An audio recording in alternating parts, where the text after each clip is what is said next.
Well, hello guys and welcome back to the channel. So in this video, I'll be talking about the reasons why I went for a Duke 200 PS4 instead of other options available in the market. I'll tell you the reason why you should go for a Duke 200, specifically the BS4 variant instead of BS3 and BS6. So I have ridden this bike for about 10,000 kilometers, and trust me, this bike has been really great.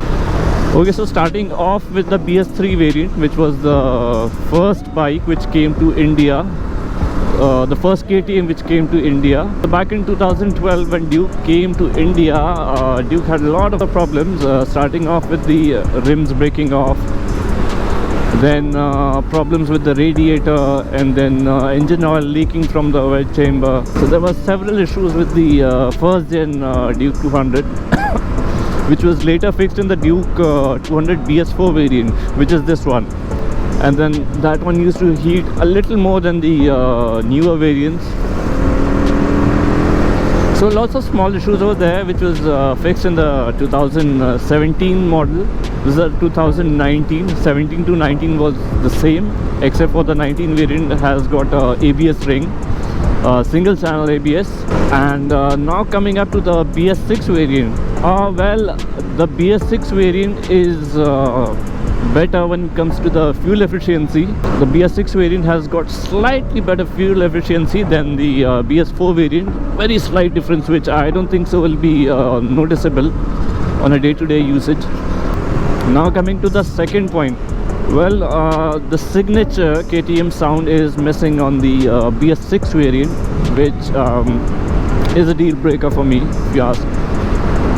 Why? Because if you're getting a KTM and you don't have that signature sound, well, that's a deal breaker. Okay, one more problem with the BS6 variant of Duke 200 is the pickup, or I would say how the power is delivered. So on the BS3 and BS4 Dukes, whenever you pull the throttle, you get that response, you get the frantic pickup. But that thing is majorly missing on the BS6 variant. It has got a very smooth pickup, I would say. Even though on the top end it goes up to 139, 140, but the initial pickup is lagging somewhere. So if you talk about that, I think I would consider getting a BS4 variant. The performance is almost the same, but it's just about the preference, in which I would prefer the old gen or the second gen Duke 200. I'm not talking about bikes other than KTM, which is available in Indian market. Hornet 2.0 is available, but again the performance difference is just too much. This is a 4-valve engine. Hornet 2.0 comes with a 2-valve engine, I think, if I'm not wrong, and then the power difference is just too much. Then you have got a Duke 250 as well. Again, problem with the Duke 250 is the pickup.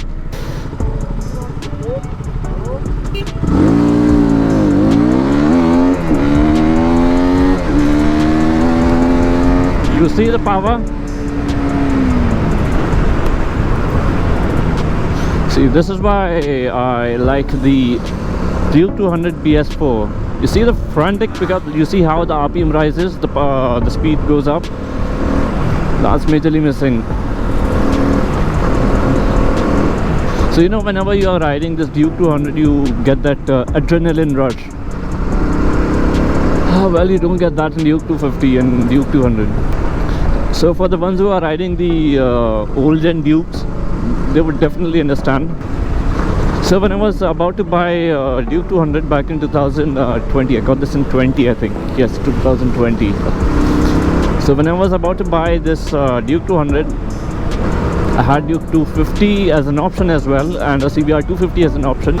So the reason why I went for CBR 250, because it is a faired bike, and for me keeping a faired bike is going to be a little difficult, as the place where I park is a little too cramped. So I thought, let's skip that option and go for something naked. Then I was left with two options, Duke 200 and Duke 250. Then the problem with Duke 250 was, again, as I've said, even though it was expensive, about 30,000 more than the Duke 200, but then the extra performance wasn't justified.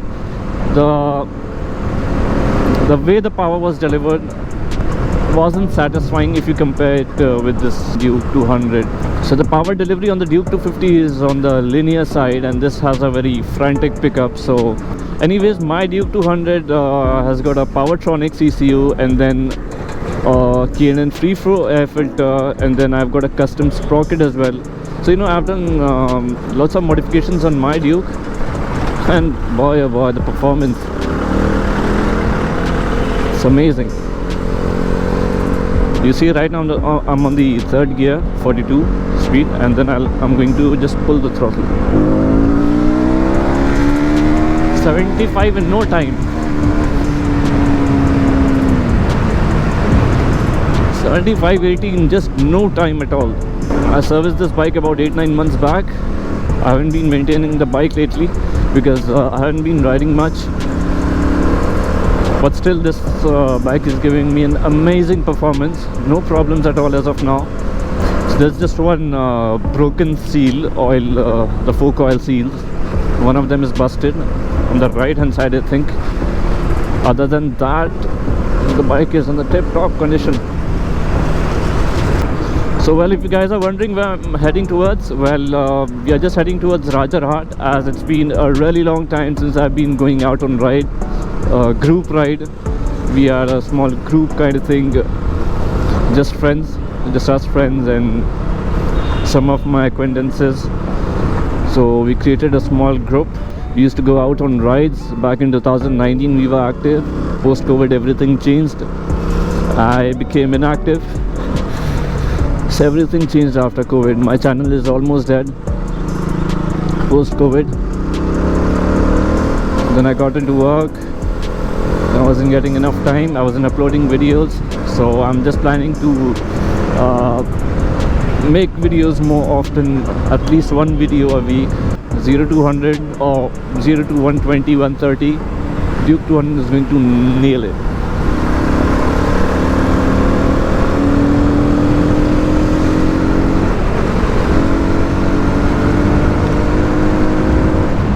No matter which gear it is, just pull the throttle and you'll get the performance. I hope this video was informative. If they are looking for a Duke 200, BS4, BS6, all the things I've discussed, if I'm missing out on any, well, apologies for that.